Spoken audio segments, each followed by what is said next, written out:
Welcome back, my friends and foes. This is Swiggles the Ass here, and we are playing some more The Altars.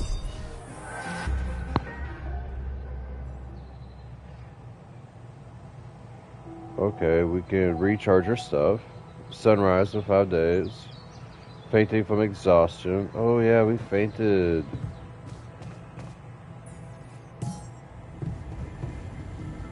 Um...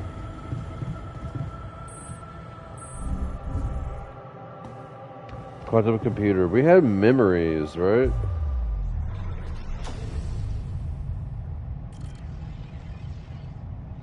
We didn't really touch base on any of this, but let's see what's going on here. Distant memories. Childhood memories, fuzzy and distant. The mining town you grew up in. Rows of similar apartment blocks, a local grocery store Mom worked in. The playground where you spent more time than at home. A family like many others. A family like many others down there. Your father coming late from work in the mine, usually drunk, always pissed off. Your mother doing her best to keep the family together. Your constant desire to run away, to get out of the place and never come back. Turning a blind eye at 15 years old. Another shitty day at school. You're taking the longer route home. Hey, what's that fight about? A girl shouts for help. She's looking straight at you. You should intervene, but the fear, no. Better not get involved. Run back home. One day, you'll get out of here. You have to. The need to escape. It's so hard to study for exams when your dad's yelling behind the door. Mom doesn't have the strength to fight anymore. Something's wrong with her. She's weaker, more passive. You know you should do your best to support her, but being home is just unbearable. You count the days to graduation, hoping those exams go well. At the crossroads.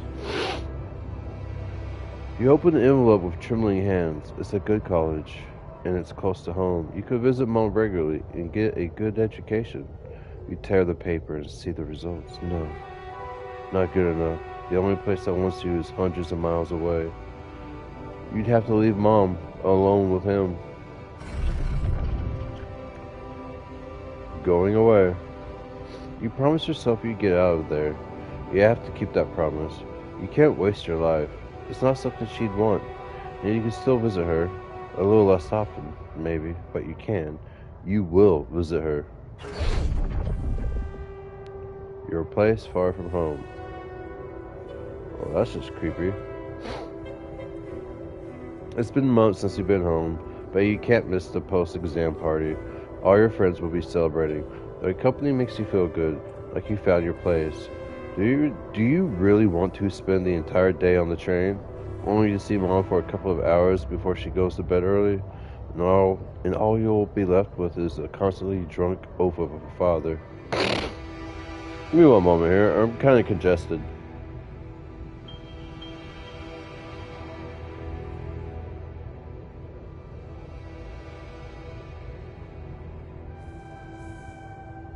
Okay, I'm back. Sorry about that. I've been having allergies ever since, it's been raining, a lot these past couple of days, and every single time it happens, my allergies go haywire.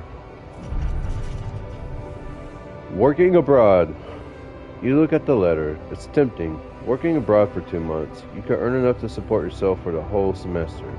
You could ditch those lousy part-time jobs and focus on studying. It's tempting. And you could send some money to Mom. She needs it for her treatment. You know, we have a quantum AI computer. I'm just kind of looking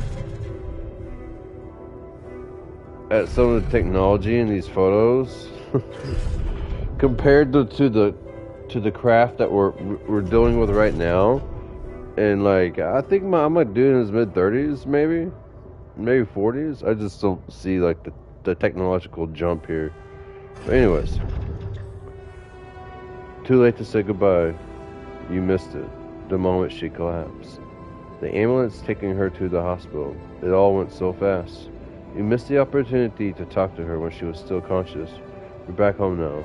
But what difference does it make? You fucked up. It's too late to say goodbye. Carry on, for her. You failed her, but what could you have done? Stay behind in that miserable place? To become bitter and dead inside? Be like Dad? The sense of guilt holds you by the throat. What if you ran away from it all? Ditched college? Made a fresh start? Forgot? But wouldn't that be giving up again? No. Mom would want you to get away with your studies. To get on with your studies. Get a good job. You have to carry on for her. It's different with her.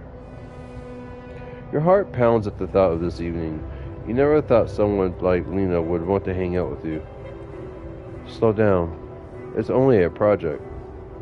Maybe you should have got something better than beer. You could have bought wine, but one that seemed like you're hitting on her. You're only teaming up for a project. But she's so different from anyone else you've ever hooked up with. She likes you. You can see she likes you too. Am I good enough? This is it. She's moved in. But is your cheap little rented apartment good enough for her? Her parents would hate it. You know they would. She knows it too. Is that why she doesn't talk to them anymore? She's not ashamed of you, is she? Whatever they think of you, you're gonna prove them wrong. Work hard and give Lena the good life she deserves. 25. New opportunities. How many more of these am I gonna be reading? Hard work pays off, right? You can be proud of yourself. A diploma with honors and the offer, a PhD. It's tempting as hell, but the salary. How much longer are you going to be a broke ass for Lena? Ugh. You'll think about it later. Time to celebrate now. Age 26. Better prospects. Life path, Jan. Interesting. Does that mean I'm going to be playing with other people? It was a tough conversation, but you handled it well. The professor understood your motives. Working for a private company gives you better prospects, and you'll finally be able to move out of that dorm. Take Lena for a proper holiday. Yeah, it was a good decision. 27 years old. The purgatory of 925. Like, we all haven't been there before. On the subway again. Damn. You hate that crowd. Day in or day out. Maybe you could take the later train and stay longer at work? No, your boss would never agree to that. Punctuality is all that matters to him. Not what you actually do. Sometimes you feel all he needs you to do is punch your card. And for what? Pushing papers and pretending to get things done? Someone pushes you as you take the seat. Man, Monday mornings are the worst. 28. A dream house. Your face beams as you exit the bank, hand in hand with Lena. Finally, signing the mortgage papers was easier than you expected. Maybe it was worth putting up with the idiot of a boss for 2 years to get to this place. Your dream house. Lena has so many ideas for decorating it. If you hurry, maybe you can even get it ready for Christmas. You'd love to see her parents' faces when they see it. Yeah. You should convince her to invite them over. Uh-oh. The crisis hit. No, this can't be true. Not now. You stare at the screen blankly. You heard about the crash on the stock exchange. You heard everyone talk about the worldwide crisis approaching, but you? Laid off? How would you ever tell Lena about it? What about your plans for Christmas? Uh-oh. Red lights. You close your eyes and listen to the city traffic. Damn radio. All they know are Christmas songs at this time of the year. You don't want to be reminded of that. Not when you're sitting behind the wheel of a leased cab. It's almost 6 o'clock. You promised Lena you'd be back for Christmas Eve by 5. But it's a busy night, and people have bigger tips on Christmas. Back to square one. You listen as Lena talks excitedly. She really wants to take that offer, move abroad and sell the house. But for how much? It would hardly be enough to pay off the bank with the soaring rate of interest. And what about you? It's hard to find a decent job at home, let alone in a foreign country. After all your efforts to make ends meet, it would feel like going back to square one. Damn, you just wish she didn't want it so bad. I've been there. I've had to restart my life twice. Once when my medical condition became active, right before my 19th birthday, and again after being ran over. It's so hard to dig yourself up out of that pit.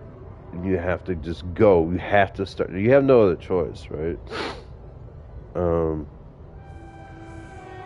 Yeah, I get it. I can relate to it. My whole life it's been constant streams of back to square one. Holding on. You're wondering if she really is okay with this decision to stay. Maybe you should have said yes, but how could you? It was a crazy idea in your situation. You need to prove it to her that it was the only sensible choice. You need to get your shit together. Give her a better life here. Maybe find a second job? Okay, I gotta blow my nose. I'll be right back.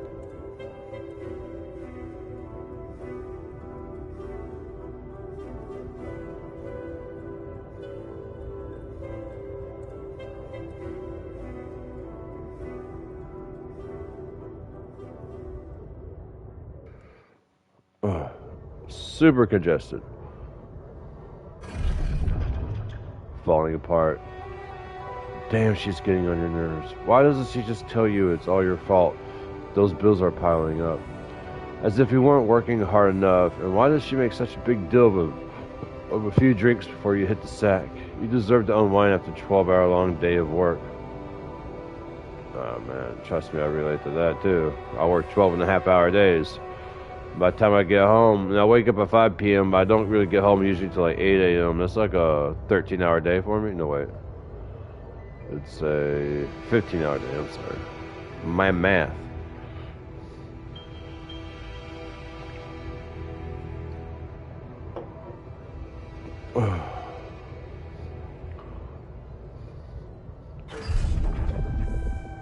Drowning your sorrows. You look down another bottle. In the wedding ring she gave back to you. A job at Alicorp. Freedom. Finally, she's got it. A new, better life without you. All you could ever do was hold her down. Look at yourself, drowning your sorrows in a bar. You're everything you promised yourself you'd never be. Where the hell did you fuck up at?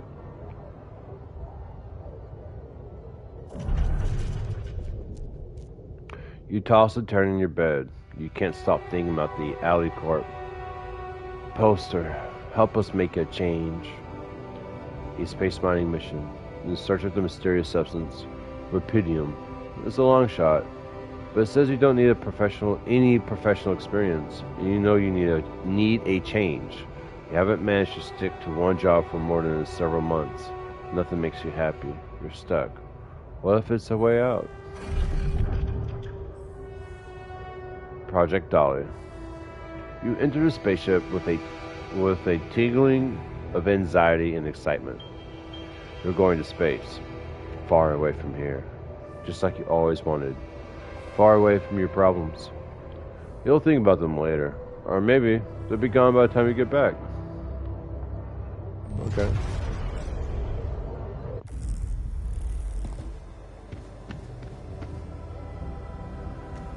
Oh yeah, it's the sheep we made. He was a good boy. Hello, Molly. Bye, do you?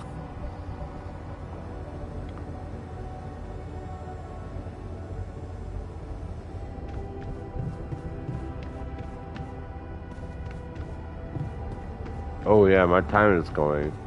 Contact.